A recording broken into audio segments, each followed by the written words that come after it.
Habari, mimi ni Robin Rachel. Jamani, kuna mengi yanaendelea katika ulimwengu wa siasa za kimataifa.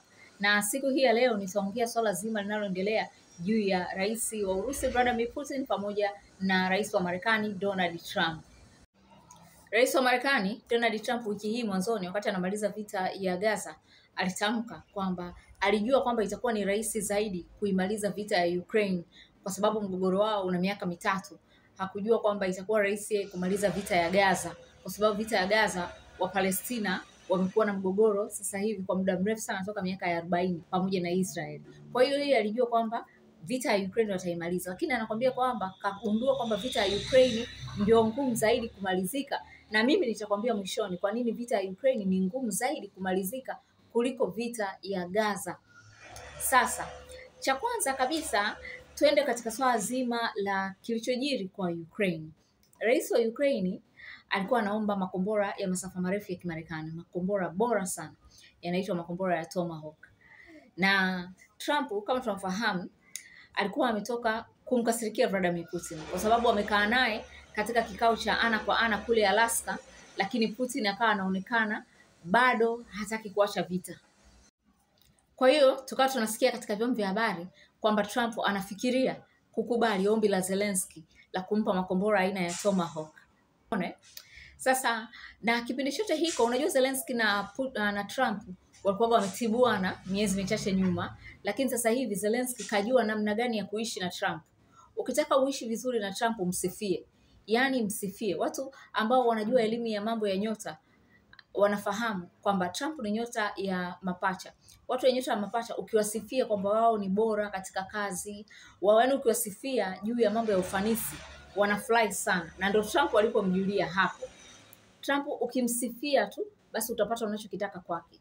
Kwa hiyo tumeona kauli za Zelensky katika vyombo vya habari sasa hivi ni kumsifia Donald Trump. Wakati mwanzoni alikuwa anamkandia. Naona watu wamemtonya kwamba wewe ukitaka kupata makombora msifie huyo bwana mkubwa. Kwa hiyo sasa hivi tunaona Zelensky anamsifia, na kutokana na kwamba anasifiwa na Trump anapenda hizo sifa, Trump anajikuta na yeye kumfurahia Zelensky na kuahidi kuendelea kumpambania. Umeona? Kwa hiyo sasa kikubwa Zelensky sasa alichokuwa anapenda kumsifia Trump ilikuwa ni ili ampe makombora ya Tomahawk, makombora ya masafa marefu. Kabla Trump hajakubali, akaamua kuongea na Rais wa Urusi Vladimir Putin. Kwa hiyo habari zinasema siku ya Alhamisi hii ya juzi, Vladimir Putin na Donald Trump wameongea katika simu. Na baada ya kuongea na Putin, wanahabari wanakwambia Trump toni yake imebadilika. Yaani sauti yake juu ya Putin imebadilika sasa hivi. Mwanzoni alikuwa na sauti ya ukali kwamba Putin hataki kumaliza vita hivi na hivi hivi na hivi.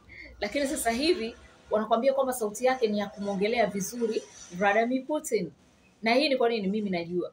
Kwa sababu Putin naye anamjua Trump. Putin huwa anamsifia Trump. Kama ambavyo Netanyahu naye anapomsifia Trump, kama ambavyo rais wa Ukraine sasa hivi naye anapomsifia Trump. Ukimsifia anafanya unachotaka. Kwa hiyo Putin naye akishaongea naye tu anaanza kumsifia kwamba katika marais wa Marekani wewe ndio rais bora, tunayeelewana na wao umefanya kazi nzuri sana. Hivi ndivyo habari zinavyosemekana, lakini hivi ndivyo sifa anazozitoaga. Umenielewa? Na yeye Donald Trump ameshakaririwa mara nyingi akifurahia kwamba Putin ananisifia sana. Putin anaona mimi ndio rais bora wa Marekani. Putin hivi, Putin yeye akisifioga na Putin anafurahi sana, na Putin analijua hilo. Putin naye anatumia hilo swala kama kigezo cha yeye kuweza kumpelekesha Trump anavyotaka. Kwa hiyo alipoongea tu na Putin Alhamisi, Trump kabadilika. Sasa hivi kamlegezea kamba Putin. Na moja ya jambo alilokubaliana ni kwamba watakutana tena. Watakaa tena chini kukutana ana kwa ana. Nafikiri ni wiki 2 zijazo. Watakutana wapi? Watakutana Hungary. Nchi ya Hungary iko katika bara la Ulaya.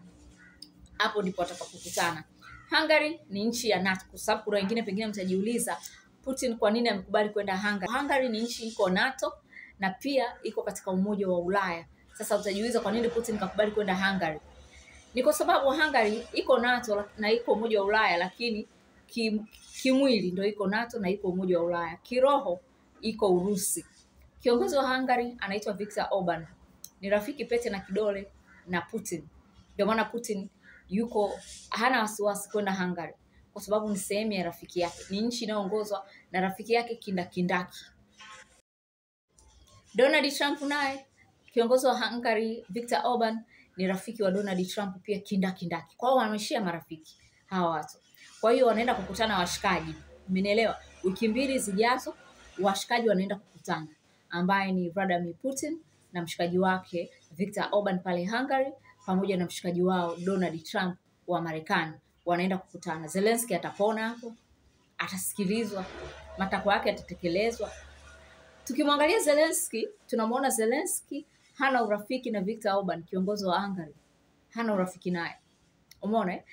Na huo unatishiana sana maneno, wanatoleana maneno ya kashfa mbalimbali. Kwa hiyo Zelensky hana nani naye, na hata kuna katika vyombo vya habari kuna shutuma zilikuwa zimetolewa kwamba Viktor Orban kai dhihaki Ukraine kwamba ni nchi ambayo inosaidiwa na wao kwa kila kitu, yani NATO na Umoja wa Ulaya. Kwa hiyo ni kama sio nchi huru. Mmenielewa? Kwa hiyo hivi ndivyo ambavyo washikaji wanakwenda kukutana wiki 2 ambazo zinakuja. Swali la kwanza watu wanaojiuliza, atapita wapi? Kwa sababu tunafahamu kwamba mataifa mengi yaliyoko Ulaya na Ulaya Mashariki ni mataifa ambayo yako Umoja wa NATO na Umoja wa Ulaya, na wamekubaliana kuziba anga zao Mrusi asipitishe ndege zake. Kwa hiyo Putin kutoka Urusi kwenda Hungary anapita wapi? Pengine kwa sababu anaenda kuonana na Trump. Kuna uwezekano Trump ameenda kutumia nguvu.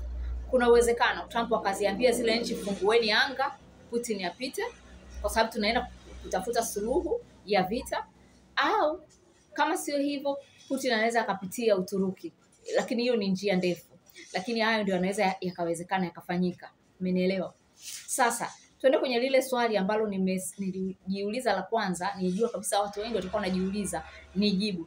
Kwa nini imekuwa rahisi Donald Trump kumaliza vita ya Gaza ambayo ni mgogoro uliodumu kwa miaka mingi sana, lakini imekuwa ngumu yeye kuimaliza vita ya Ukraine? Kwanza kabisa vita ya Gaza haijaisha, kwa sababu ile vita itaisha pale ambapo Wapalestina watapewa haki yao. Kama hawajarudishiwa ardhi yao, wataendelea kupambana. Kwa hiyo imepumzishwa, cha kwanza. Kwa hiyo tukubaliane kwenye hapo. Lakini tuangalie kwa nini kaiweza kupumzisha vita ya Gaza. Kwa nini anashindwa kumaliza vita ya Ukraine ya miaka 3 tu? Ni kwa sababu waliweza kumaliza vita ya Gaza kirahisi kwa sababu Hamas walikuwa na kitu ambacho Marekani na Israel wanakitaka, ambacho ni mateka. Kwa hiyo Israel na Marekani hawakuwa na nguvu ya mwisho katika hii vita, kwa sababu walikuwa na kitu, Hamas walikuwa na mateka. Kwa hiyo Hamas nao walikuwa na nguvu ya mwisho. Umenielewa? Yaani wote walikuwa na nguvu. Hamas walikuwa na kitu ambacho wana uwezo wa kusema kwamba tunataka vita iishe, afu ndo sisi tutawarudishia mateka. Kwa hiyo wale walikuwa hawana jinsi zaidi ya kukubali vita iishe ili wapate mateka. Lakini kwa Putin hiyo ni tofauti. Ukraine wala nchi za NATO hawana kitu ambacho Mrusi anakitaka. Hawana kitu ambacho kinaweza kikawafanya wabadilishane na Mrusi. Walijaribu kuchukua jimbo la Kursk. Ukraine ilijaribu kuchukua jimbo la Kursk, wakalishikilia kwa muda. Kama wangeendelea kulishikilia mpaka leo na wangeendelea kuchukua maeneo mengine ya Mrusi, ingekuwa rahisi kumwambia Mrusi kwamba ukitaka tunataka vita iishe, la sivyo haya maeneo yako hatuyarudishi. Lakini kwa bahati mbaya Ukraine na NATO nzima wameshindwa kulipambania eneo la Kursk na Mrusi kalikomboa. Kwa hiyo Mrusi hana ambacho wa Ukraine au NATO wanacho ambacho yeye anakitaka. Ndio maana anaringa na ndio maana anaendeleza vita. Mmenielewa? Maana yake ni kwamba ili vita iishe hapo hakuna jinsi zaidi ya Mrusi kupewa anachokitaka. Hivi ndivyo yani hiki ndivyo kitakachotokea. Kwa hiyo hapo tunaweza tukamuona huyu Trump kwa mambo mawili. Akiona mambo yanaendelea sana, anashindwa kumpa Putin anachokitaka, anaweza akanawa mikono. Lakini kwa kuwa anataka kupata tuzo ya Nobel, basi akawii kumlazimisha Zelensky afanye kile Putin atakachokitaka. Hayo ndio ambayo anakwenda kutokea. Yaani Zelensky angeweza kushikilia Kursk mpaka leo, ingekuwa rahisi sana kwa kwenye meza ya mazungumzo na Putin. Lakini hivyo ameshindwa kuishikilia Kursk. NATO nzima, nchi 32 za NATO zimeshindwa kumsaidia Ukraine kukomboa ardhi na kushikilia jimbo la Kursk. Kwa hiyo inabidi wafuatishe kile Mrusi anachokitaka.